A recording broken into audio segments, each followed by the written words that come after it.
We've had people from over 130 countries come to our center, but my work is that way. And that's what you're hearing about. That's the context to understand what this is about, okay? That the diabetes isn't all we're curing. Diabetes, it's good to do that, but it's a whole way of going back, like what we say in Africa, to the natural ways. Everybody gets it.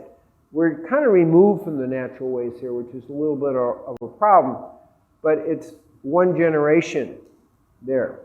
So here's the myth. Diabetes is incurable. Diabetes has no cure, according to the New York Times, which it's not anything I read, but somehow I found this, okay? It's incurable, an urgent health problem in the Latino community. It's true. Diabetes is incurable. You keep hearing it. It's like, what? That's just a belief system. It's absolutely curable. However, it's not curable if you don't know where you're going. If you walk in the wrong direction, you will always end up in the wrong spot. It's a no-brainer. So, but if you kind of understand what it's about, it's really quite curable. And that's the good news. And here we see it moving, and you can see in the Middle East it's a bigger problem. But watch this. This is now projections 2025, and they're already out of date, but you can see Mexico, U.S. and Canada are increased, but the Middle East is really intense. And what you see down below is Brazil, where I'm doing a lot of work. They have a pretty high conscience about a lot of vegans. I spoke to about 200 lawyers, vegan lawyers, in Rio de Janeiro. It's like, what? I can't imagine a lawyer being vegan, more or less 200 of them. What's going on? So it's quite interesting, okay?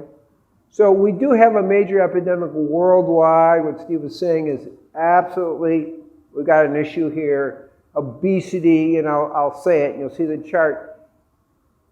82% of diabetics are overweight, and 48% are obese. That means more than 30 pounds overweight.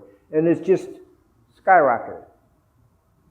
So they're thinking by 2050, 1 out of 3, but really, it's probably already there. We're very close to that kind of situation. So these are some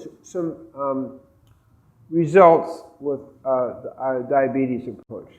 So you have the American Diabetic Association, ADA, 22 weeks. You have Bernard's work. Neil Bernard is very good, but it's cooked vegan, 22 weeks. And here we are at 3 weeks. So we drop, our average person we're seeing is 200, blood sugar is 247, which is really pretty high, okay? So by the end of 3 weeks, it's down to 86. That's quite a statement. And if you look at Neil Bernard's 22 weeks on the vegan thing, there really is a drop of 35 points. And the ADA, we got a drop of, 34 points. And here we have 161 points.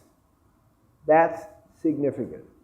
Okay, drop. Weight loss the same, 18 pounds. I've had people lose literally 45 pounds in 3 weeks. We are not focusing on weight. It just happens when you come back to normal. So our rate was in 3 weeks now, a lot higher after 3 weeks. But in 3 weeks, 61% of the people who are non-insulin dependent are diabetes free. That means no medications and a blood sugar of 100 or less. Okay? And for people on insulin, 24% are cured, okay? And about 86% are off insulin. That's high.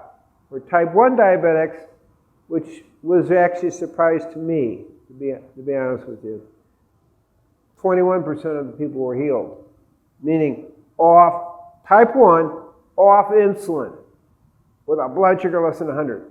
That's shocking. It took me a while to figure out what was going on, but it works, okay? And about 31% were off insulin, but 21% were cured What is that? Less than 100, blood sugar less than 100, no medication. So we get real results, and that's the point. It's like, we aren't just talking about it. This is really simple. It's not incurable. That's the key. It's not even close to being incurable. So what is it? Let's take a bigger picture. Let's not look at blood sugar, but it is good to check your blood sugar in the morning and see how you're doing, at least until you're like under 85, okay?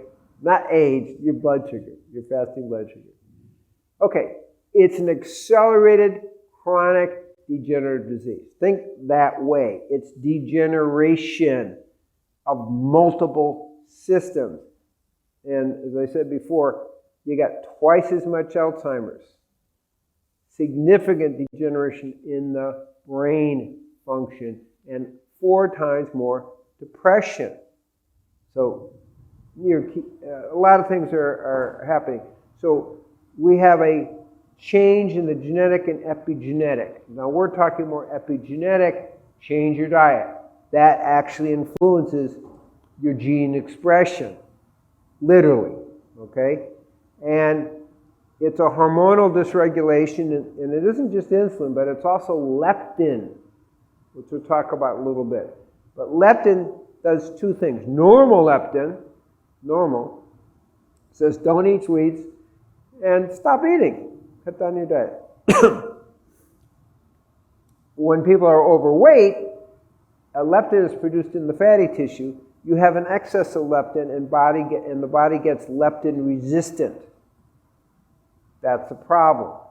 It's something that grows over time. So insulin resistance, leptin resistance are big players in the whole diabetes story.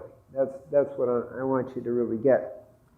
And it's protein, lipid, carbohydrate problems. So think that, and then think one more thing. Chronic inflammation. Meat, fish, chicken are inflammatory. That's why people who eat meat, fish, and chicken have 35 to 50% higher incidence of diabetes, because it's inflammatory. There are other problems which you're going to get to. I just want you to hear that. Fish, fat, destroys the beta cells of the pancreas very actively. People who have fish 2 times a week literally have a much higher rate of diabetes. Other meats also do that. Fat is a problem. Animal fat is a problem. That's what you need to hear. Cholesterol, vegan fat is not a problem.